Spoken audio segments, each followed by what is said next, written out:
चलिए, जय हिंद। संक्षेपण smart brain class class 12 English का पैसिव, जिसको हम क्या कहते हैं, संक्षेप।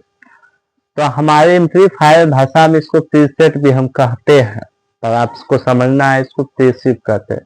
तो प्रीसेट एम्प्लीफायर जब हम 15 फरवरी में अपना जो दुकान का सेटअप कर दे, उस समय आपको बताएंगे एम्पलीफायर क्या है, उसको प्रैक्टिकल तरीका से आपको बताएंगे किस तरीका से हम ठीक करते हैं और किस तरीका से कैसे इसमें कौन होता है बेस, कौन होता है कैरेक्टर, कौन होता है एम्पलीफायर, यानी वहाँ 3 चीज आपको देंगे। पहला तो आपको इलेक्ट्रॉनिक रिलेटेड नॉलेज, दूसरा आपकी नॉलेज हो जाएगा जो कि डॉक्टरी पीरियड्स का जो नॉलेज है, दवाई भी उसी जगह उपलब्ध है। साथ ही तीसरा है बोलिए कहते हैं मोटरसाइकिल साइकिल के रिलेटेड जो प्रोजेक्ट है उस सब के बारे में हम बताएंगे, यानी 3 तरह का। और साथ ही मैं खुद म्यूजिकल हूँ और म्यूजिकल एड AI, यानी सब तरीका से हम आज का जो हो गया है। और इलेक्ट्रॉनिक्स से मेरा पर्पस है और प्रैक्टिकल, क्योंकि सब औजार आज का है थोड़ा बहुत कम है।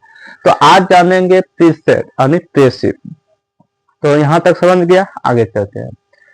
तो पैसिव कहता है, जैसे कहता है not nothing resting itis of varies depend of English education is of do not give good to India, good to India. मतलब इंडिया में आज अपनी भाषा को छोड़कर इंग्लिश का प्रेफरेंसिंग करते हैं। और सबसे ज्यादा आप देखे होंगे कि हमारे जो बच्चियां और बच्चे को हिंदी मीडियम में कोई भी अपने बच्चे को पढ़ाना नहीं चाहता है। क्यों नहीं पढ़ना चाहता है? क्योंकि जो काम काज वाला जो प्रोसेस बन चुका है AI टेक्नोलॉजी के रिलेटेड, सब किससे, इंग्लिश। और इंग्लिश एक विश्व का सबसे बेहतरीन लैंग्वेज भी है और नाम में। और हम जानते हैं कि इंग्लिश के भाषा सीखने के लिए 26 वर्ड होता है, जबकि हिंदी के भाषा सीखने में 52, यानी 26 दूनी कितना होता है, 6 दूनी 12, 26 दूनी 12। जस्ट इसके आधा भाषा सीखने में हमको कितना वर्ष लग जाता है, और 52 भाषा सीखने में तुरंत हम पाए।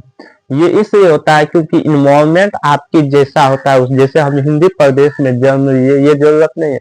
हम किस जगह रहते हैं वो जरूरत है, ये सबसे बड़ी जरूरत है। क्योंकि हम तो डायरेक्ट इंग्लिश में हम 26 उसके इन्वायरमेंट में नहीं ये खाते, हम ज्यादा हिंदी अच्छे से बोल देते हैं या कुछ ठेठियों भी बोल देते हैं। तो जैसा इन्वायरमेंट होता है वैसा परिवर्तन होता है।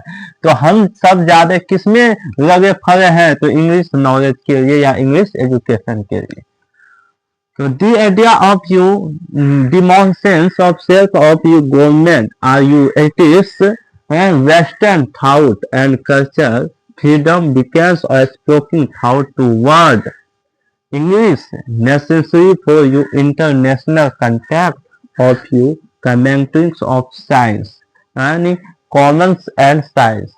देखो हमारे जीवन में मतलब हमारे जो आइडिया है, हमारे जो थॉट है, हमारे जो विचार है, सब क्या बन चुका है, सब बन चुका है इंग्लिश। क्या बन चुका है, इंग्लिश। क्योंकि और हमारे यूं तक कि हमारे सेट पैंठवा और हर चीज हम इंग्लिश के चारों तरफ बन चुके हैं। शर्ट से लेकर जूता, जूता से लेकर पजामा तक सब किससे, इंग्लिश कल्चर, यानी इंग्लिश लैंग्वेज से। और इंग्लिश जो है इंटरनेशनल बन चुका है, यानी पूरे विश्व के अंतर्गत।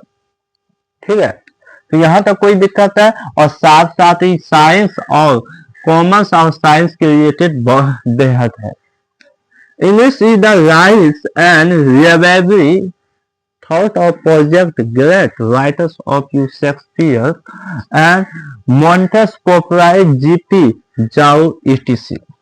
कहने का अर्थ है, ये कह रहा है कि हमारे जो इंग्लिश के जितने भी कल्चर है, इंग्लिश की जो सभ्यता है, वो क्या है, धीरे धीरे उसमें बहुत सारे ऐसे राइटर उत्पन्न हुए, बहुत सारे इंडियन।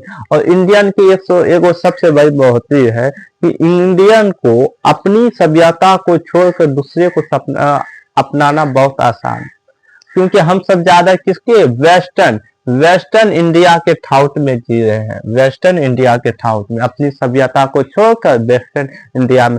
मैं जीवन में आप सभी विद्यार्थियों को कहूँ कि आप जीवन में इंग्लिश पढ़ो, बहुत सारे पढ़ो, पर अपनी सभ्यता को मत छोड़ो। तो सबसे पहले दोनों के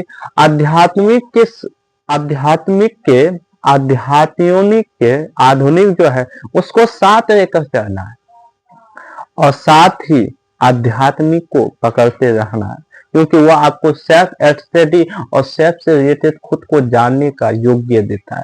देखो, हम क्या आपको रामायण महाभारत में कभी कहता है कि अपने परिवार को छोड़ो? नहीं कहता। तो ये जरूरत है कि उसको जानो, किसी में मोह माया के चक्कर में सब कुछ है, नहीं रहेगा मोह माया तो वो अपना जनरेट कैसे करेगा।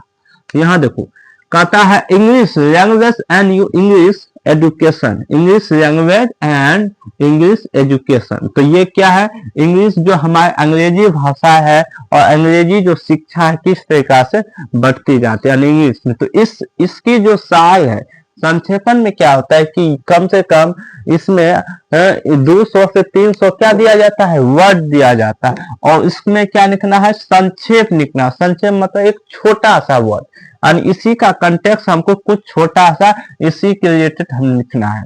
तो जैसे यहाँ लिखेंगे, सबसे पहले English language and education he do not great good and India. India में क्या हो गया कि इंग्लिश एक बार का लैंग्वेज भी हो गया और साथ ही एक एजुकेशन भी धीरे धीरे परिवर्तित हो रहा है, और इंडिया में काफी हो रहा है। और एक प्रकार से इंग्लिश एक प्रकार से क्या हो गया? मनी का भी स्रोत बन चुका है। इसके बाद आप देखो, जितने भी वेबसाइट रिलेटेड है, यूट्यूब, फेसबुक, इंस्टाग्राम, सब किसके बदौलत है? इंग्लिश का बायोडाटा। उसके बाद democracy and self government are you girls, यानी इसके अंतर्गत ज्यादातर जागरूक जो किया है हमारे लड़की के रूप में किया है। He are you national language project of great writers and no necessary for intermedium contact. और प्रेसिव कितना? तो ये प्रोसिव टोटल जो वर्ड लिखाए हैं हम कितने आगुन, जब भी आप ये इतना टा लिखेंगे तो इसके गिनती के साथ आगुन नीचों में आपको उसके एक पेज छोड़कर एक पेज नहीं, एक जो है लाइन छोड़कर उसके बाद लिखना है आपको प्रेसिव वर्ड। तो प्रेसिव वर्ड जितना आपको इसको गिन कर लिखना है। तो यहाँ तक समझने में कोई दिक्कत, मतलब कहने का अर्थ है कि हमारे जो नेशनली कल्चर है, इसकी जो सभ्यता है काफी ग्रेटफुल है, और हम इसके बिना हम चल नहीं सकते। आप सब जानते हैं कि जितने भी AI जो ZGB जो बन चुका है, तो उसके लिए क्या हो गया कि इंग्लिश सबसे ज्यादा महत्वपूर्ण है। तो यहाँ तक है कि इंग्लिश आप सभ्यता को सीखें, अच्छे सीखें। आप इसे हो सके तो स्क्रीन शॉट ले। तो आज का टॉपिक यहीं तक रहेंगे, और जय हिंद, जय भारत। और सबको लाइक और सब्सक्राइब करके आगे फॉरवर्ड, और ज्यादा से ज्यादा इस वीडियो को शेयर करें। धन्यवाद।